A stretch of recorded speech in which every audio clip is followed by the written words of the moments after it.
Buonasera, benvenuti a TG Sicilia, i titoli del nostro telegiornale. Schianto mortale sulla A18 all'interno della galleria Taormina, muore un trettenne, ferita la figlia, entrambi tornavano da un concerto.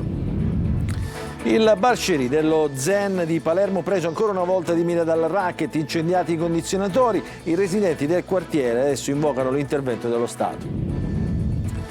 Rapina con fuga maldestra. A Caltagirone il colpo ai danni di un panificio si trasforma in un rocambolesco inseguimento con schianto finale. Tutto ripreso dalle telecamere. 3 arresti.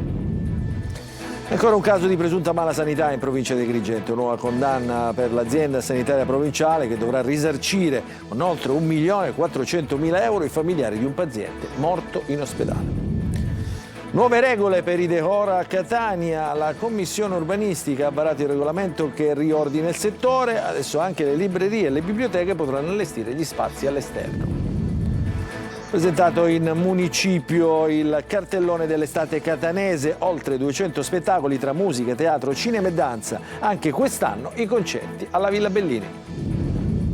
Calcio in Serie B, Palermo scatenato sul mercato, chiuso l'accordo con Hernani, il direttore sportivo Osti punta anche a Estevez in scadenza con il Parma. Accelerata per l'Uvumbo del Cagliari in Serie C, il Catania invece ancora alle prese con la caccia al nuovo allenatore.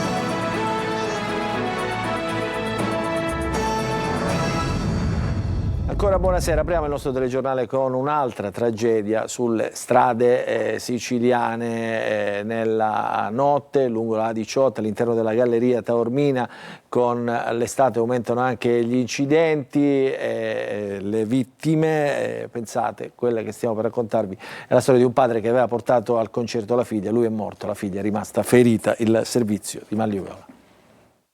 Arriva l'estate e ricomincia il tragico stillicidio di vittime della strada. Ancora un incidente mortale lungo la A18 nella galleria Taormina. Nello scontro notturno fra un'auto e un pullman fermo perché in panne ha perso la vita un uomo di 29 anni. Ferita anche la figlia della vittima che viaggiava con lui su una Fiat 16. Appena 3 giorni prima una giovane ciclista era morta nel Palermitano travolta da una vettura piombata su un gruppo proprio dietro una curva. Non ci sono solo gli incidenti mortali, un altro scontro è avvenuto fra Lentini e Catania sulla statale 114 nei pressi del Ponte San Leonardo, auto cappottata e 2 feriti. Anche se la drammatica scia di incidenti non si interrompe mai, la stagione estiva, così come i periodi di festa, porta con sé un aumento degli scontri gravi a causa di maggiore distrazione, abuso di alcol e uso di droghe. Secondo il report ACI-Istat di alcuni giorni fa, però, gli incidenti in Italia sono in calo, anche se ancora siamo lontani dagli standard di sicurezza europei. Nel primo semestre del 2025 in Italia sono stati registrati 1.310 morti sulle strade, il 7% in meno del 2024 e il 15% in meno del 2019, quando erano stati 1.534. La Sicilia mostra l'11% del totale degli incidenti, con 145 scontri mortali fra gennaio e giugno del 2025. Nel paese, parlando degli incidenti con esito letale, le autostrade sono le più sicure e fanno registrare solo l'8,6% degli incidenti, mentre il 73% avvengono nelle strade urbane e poco meno del 17% lungo le strade extraurbane. Nell'isola il rapporto è leggermente diverso, con circa il 10% degli scontri in autostrada, il 29% su strade extraurbane e solo il 61% nelle città. Adesso andiamo a Palermo, nuova intimidazione al bar Cherie dello Zen. Fuoco ai condizionatori esterni, i residenti del quartiere adesso chiedono la presenza delle istituzioni. Il servizio di Marco Gulla.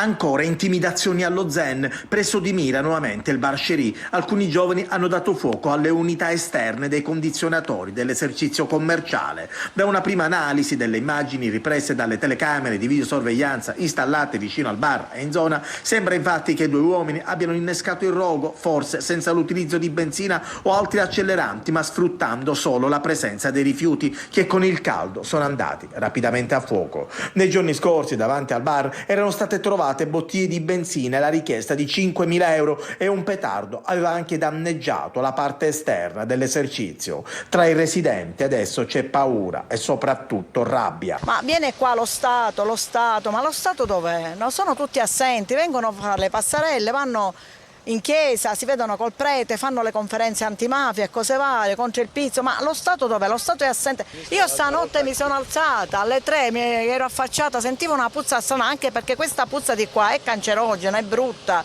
è una puzza che non si poteva respirare, poi ho capito. Sì, fu la puzza che mi ha fatto svegliare. L'intervento dei vigili del fuoco. Ma c'era fumo, puzza? Puzza del bruciato, sì. Resta alta l'attenzione da parte di investigatori e procura che cercheranno di capire come inquadrare esattamente quanto accaduto stanotte.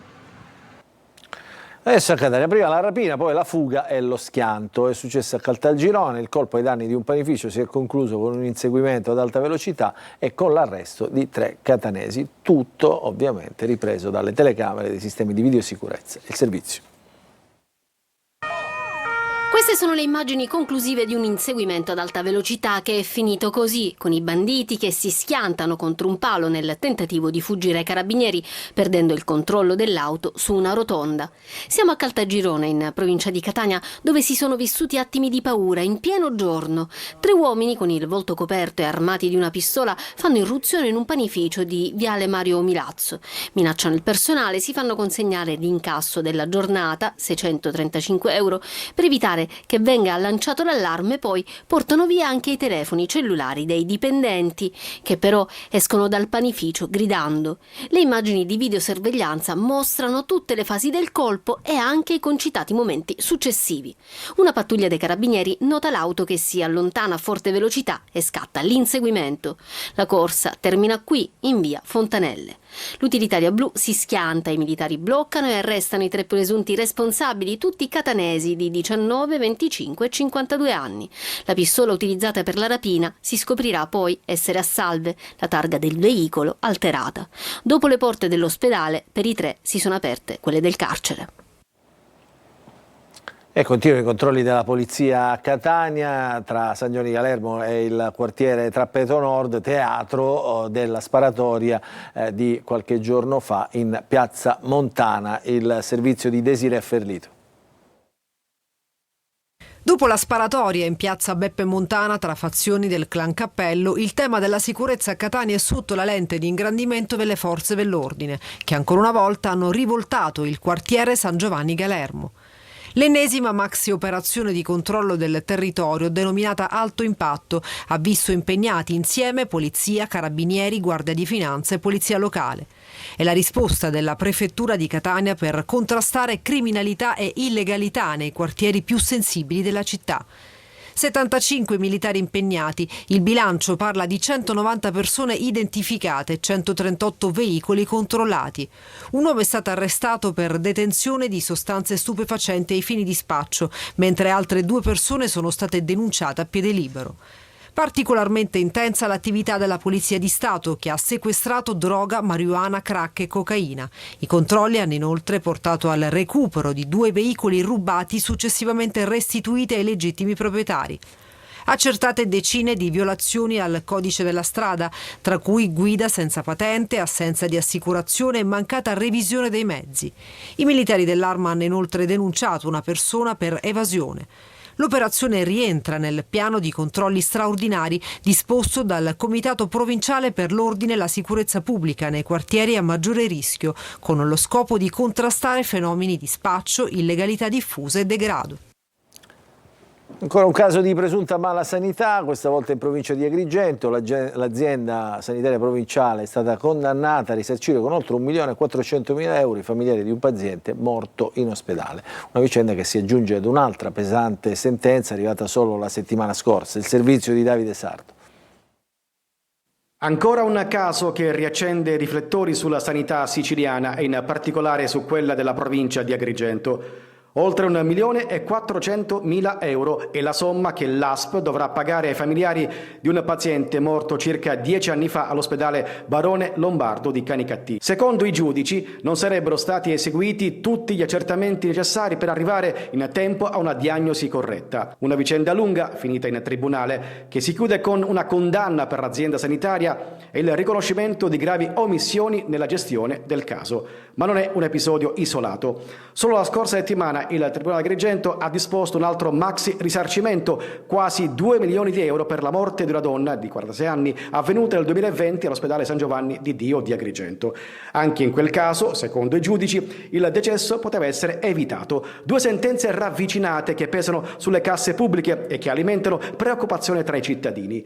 Soldi della collettività destinati ai risarcimenti, mentre cresce la sfiducia verso il sistema sanitario. Ci sono troppi soldi dedicati alla litigiosità di questa azienda, una litigiosità che la troviamo sia per il risarcimento danni, come in questi giorni stiamo leggendo, ma anche perché ai lavoratori non vengono riconosciute le legittime aspettative, costringendo tutti ad andare ad aderire alle vie legali. Una situazione che riapre il dibattito sulla sicurezza delle cure e sulla necessità di prevenire errori e omissioni negli ospedali. E adesso andiamo a Gela. Dopo il sequestro preventivo e le misure cautelari nell'inchiesta sul presunto ciclo illecito dei rifiuti, la società Impianti SRR cambia guida. Un commissario nominato dal GIP di Caltanissetta assume la gestione della società per un anno, mentre cresce il pressing politico sui controlli e sul futuro della discarica di Timpazzo. Il servizio di GR Italia. Cambio ai vertici di Impianti SRR, la società che gestisce la discarica di Timpazzo e il servizio rifiuti nell'ambito territoriale. Dopo i provvedimenti del GIP del Tribunale di Caltanissetta nell'inchiesta sul presunto ciclo illecito dei rifiuti, la gestione passa nelle mani di un commissario giudiziario. A guidare la società sarà il commercialista nisseno Marco Valenza, incaricato per un anno. Il professionista ha già avviato una prima ricognizione sulla situazione amministrativa e gestionale, in attesa della relazione da presentare al giudice. Nei prossimi giorni è previsto anche un confronto con i sindaci della SRR. Una svolta dopo una lunga fase di gestione affidata all'ingegnere Giovanna Picone, raggiunta da una misura cautelare nell'ambito dell'inchiesta. L'assemblea dei sindaci ha già deciso la revoca dell'incarico. Restano ora diversi nodi da affrontare, dall'acquisizione definitiva del sistema di compostaggio di Brucazzi alla proroga per la gestione delle vasche sature, fino ai progetti di ampliamento del sito con la nuova vasca F, un intervento da quasi 12 milioni di euro, finanziato con fondi FSC. Tra le questioni sotto osservazione anche l'iter tecnico del progetto. Nei mesi scorsi era stato affidato lo studio di fattibilità tecnico-economica a una società di bagheria, il cui direttore tecnico è l'ingegnere Salvatore Parlatore, già responsabile tecnico di Timpazzo e attualmente domiciliari nell'ambito della stessa indagine. Sul caso intanto interviene anche la politica regionale. Il deputato di Sud Chiama Nord Giuseppe Lombardo ha chiesto un'audizione urgente in Commissione Ambiente dell'ARS per chiarire quali controlli siano stati effettuati negli anni sull'impianto, un aspetto che al momento rassicura i cittadini e che sul piano operativo però non risultano criticità per la continuità del servizio nei comuni dell'ambito e per la piena funzionalità della piattaforma di Timpazzo. A Catania adesso è raggiunto l'accordo per la fornitura d'acqua alla ST Microelectronics, un accordo che consentirà lo sviluppo del nuovo campus, il servizio di Lorena Dolci. Se i rubinetti sono a secco i cittadini si trovano a disagio, ma se l'acqua non arriva in un grosso stabilimento come la ST Microelectronics, a rischio è il lavoro di centinaia di dipendenti e lo sviluppo della zona industriale e di un intero settore strategico di quella nata come l'Etna Valley. Il rischio sembra per ora scongiurato. Dopo mesi di trattative, di studi idrogeologici, di campagne di prova sui pozzi, Sidra ed ST hanno raggiunto l'accordo per la fornitura d'acqua per il nuovo Campus SIC, l'impianto che farà produzioni basate su carburo di silicio. Un progetto da 5 miliardi, 2 dei quali fondi pubblici, tra i più grandi investimenti del settore che per andare avanti chiedeva però di essere annaffiato abbondantemente. La società ha espresso soddisfazione per un risultato che garantisce continuità e prospettive di sviluppo. Soddisfatta anche la FIOM CGIL di Catania, che però chiede tempi certi sulla realizzazione delle condutture idriche. Secondo il sindacato, infatti, le condizioni attualmente disponibili consentirebbero di coprire soltanto 2 dei 5 step previsti dal piano industriale dell'azienda e dunque dei primi 2 moduli produttivi. Il progetto complessivo invece ne prevede 5. La sanità pubblica è un'organizzazione complessa e non può essere gestita come un condominio. Questa è la denuncia che arriva dai sindacati dei medici di base. A Ragusa, in stato di agitazione, si rivendica l'attenzione e l'applicazione delle norme vigenti. Il servizio di Veronica Barbarino. In stato di agitazione i medici di famiglia dell'ASP di Ragusa. Alla base del malessere la scarsa attenzione alle proposte dei medici e una mancata applicazione degli accordi vigenti. Le 3 sigle sindacali presenti sul territorio, FIMT, SNAMI, FIMT, accusano nello specifico l'ASP ragusana di ignorare la mancata attivazione del servizio di presa in carico dei pazienti cronici e non. Ma cosa significa? Quando un paziente si reca a una visita specialistica, il medico specialista non redige le richieste in maniera che il paziente possa direttamente rivolgersi alle strutture di prenotazione per poterle fare rapidamente. Invece è costretto a recarsi al medico di famiglia, fare lì la fila, è costretto poi ad andare al CUP, è costretto poi ad andare agli uffici ticket e altro, intasando in questo modo anche le liste d'attesa. Molte volte è costretto a pagare di tasca propria queste prestazioni proprio per rispettare i tempi delle visite di controllo successive. Una situazione che secondo i rappresentanti dei camici bianchi rischia di compromettere il funzionamento della sanità pubblica sul territorio ebleo. Il 25 giugno è previsto un incontro con i vertici dell'azienda sanitaria locale e se non dovessero arrivare risposte concrete, i sindacati non escludono il ricorso allo sciopero, con chiusura totale degli studi, ma assicurando le urgenze. Torniamo a Catania per le nuove regole per gli spazi dehors, gli spazi all'aperto dei locali. Il Consiglio Comunale di Catania ha varato il regolamento che porta ordine in questo settore. Ci sono novità anche per librerie e biblioteche. Sentiamo nel servizio di Lorena Dolci. Costi ridotti ma anche metrature più contenute. Arrivano nuove regole per i dehors, le installazioni e pedane all'aperto per i locali. Fenomeno esploso durante il Covid ma finito in una giungla di tendoni e sedie. La Commissione urbanistica del Comune di Catania ha varato il regolamento che mette ordine in questo settore. Bar, gelaterie, pub o ristoranti pagheranno un canone inferiore, ma la metratura consentita sarà al massimo il 60% del locale rispetto al 100% precedente. Prevista anche una semplificazione amministrativa con 3 percorsi distinti basati sull'impatto delle strutture.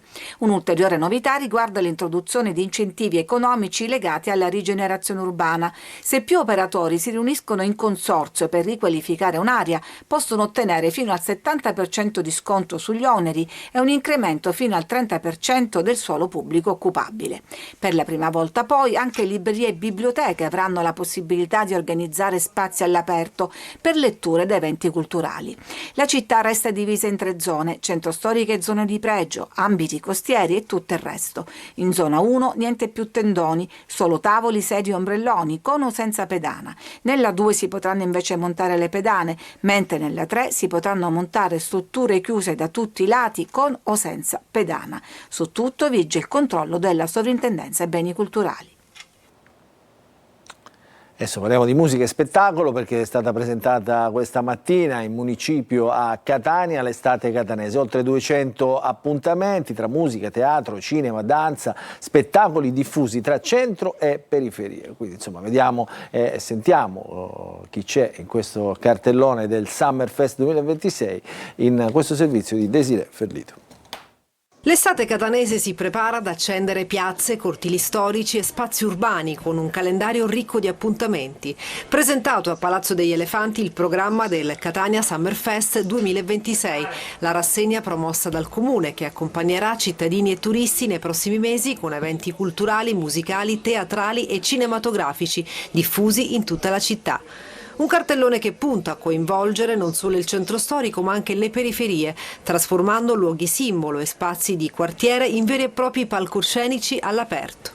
Ci saranno degli sforzi che compiremo anche alla Civita attraverso la presentazione di rassegne teatrali all'interno, così come avevamo detto. Insomma, vogliamo creare un giusto connubio fra l'identità siciliana e le capacità espressive del mondo. Grande attenzione anche alla musica dal vivo. I concerti di maggiore richiamo saranno ospitati nell'arena di Villa Bellini con grandi nomi della musica come Francesco Gabbani, Loredana Bertè, Giorgia Negramaro, Fiorella Mannoia, Gianni Morandi, Massimo Ranieri, Emma Fulminacci, Lit Fiba e molti altri, mentre numerose iniziative nazionali e locali troveranno spazio nel programma Palcoscenico Catania, sostenuto dal Ministero della Cultura. Non dimentichiamoci mai che quando parliamo di Catania Summer Fest parliamo di un indotto importantissimo in termini di economia indiretta che arriva alla città per effetto delle numerose presenze di turisti che giungono da fuori. Un'estate che punta dunque a trasformare Catania in un grande teatro a cielo aperto, capace di attrarre visitatori e al tempo stesso restituisce ai cittadini spazi vissuti e condivisi.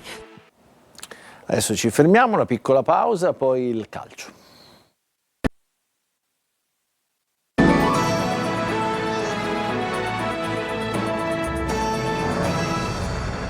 Rientriamo in diretta nella seconda parte del nostro TG Sicilia, apriamo la pagina del calcio, cominciamo con il Palermo che mette la freccia sul mercato, è fatta per Hernani che arriva dal Monza, il DS Osti sta chiudendo anche per Estevez, in scadenza con il Parma e c'è stata anche un'accelerata per portare in rosanero Luvumbo del Cagliari, il servizio di Marco Gullà.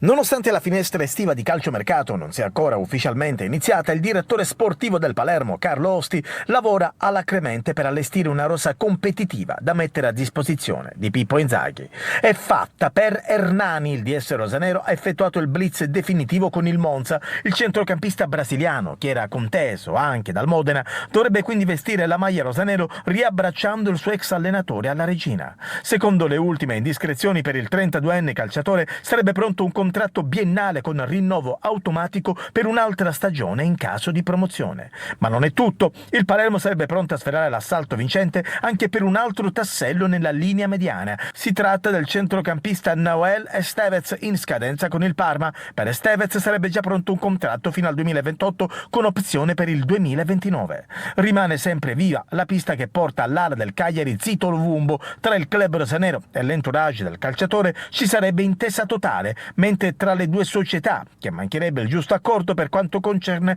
la formula di trasferimento dell'angolano in rosanero.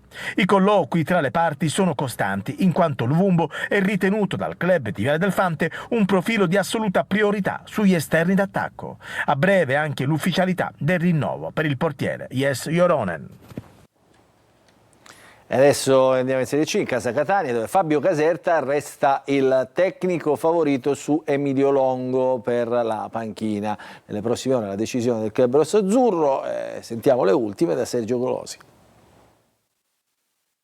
La prima scelta è Fabio Caserta, l'alternativa è Emilio Longo, ma in una rotazione di allenatori dove ci sono più trattative e indiscrezioni che certezze e ufficialità, non possono escludersi colpi a sorpresa. Non c'è dubbio comunque che il Catania lavori ad un accordo biennale con Caserta, fortemente voluto dal club di Pelligra che l'ha contattato durante la scorsa stagione e più volte per la prossima, ritenendolo il tecnico ideale per il progetto rossazzurro. Un lungo corteggiamento che ha radici lontane nelle scorse settimane sembrava prossimo al lieto fine prima della rottura e della recente ripresa del dialogo. Piacciono il suo 4-3-3, i risultati ottenuti, la valorizzazione dei giovani insieme alla presenza di calciatori esperti. Caserta vuole il Catania e viceversa. Emilio Longo, prenotato dal Foggia in caso di probabile riammissione in terza serie, sarebbe il piano B. In Sicilia verrebbe di corsa per giocarsi la sua grande occasione. Tecnico preparato, utilizza il 4-2-3-1 e in alternativa il 4-3-3, pressing offensivo e tanto possesso palla. Nelle prossime ore la dirigenza etnea fugherà gli ultimi dubbi e, comunicata la scelta, si entrerà nel vivo della programmazione tecnica e organizzativa. Ci fermiamo ancora per un altro break, ritorneremo subito dopo.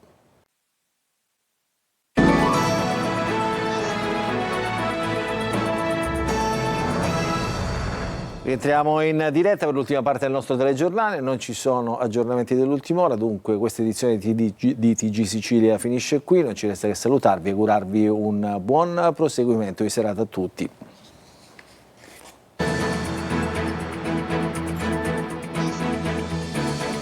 Entra nel mondo dell'informazione con l'app Sicilia Web. Resta sempre aggiornato con le news e le live in diretta.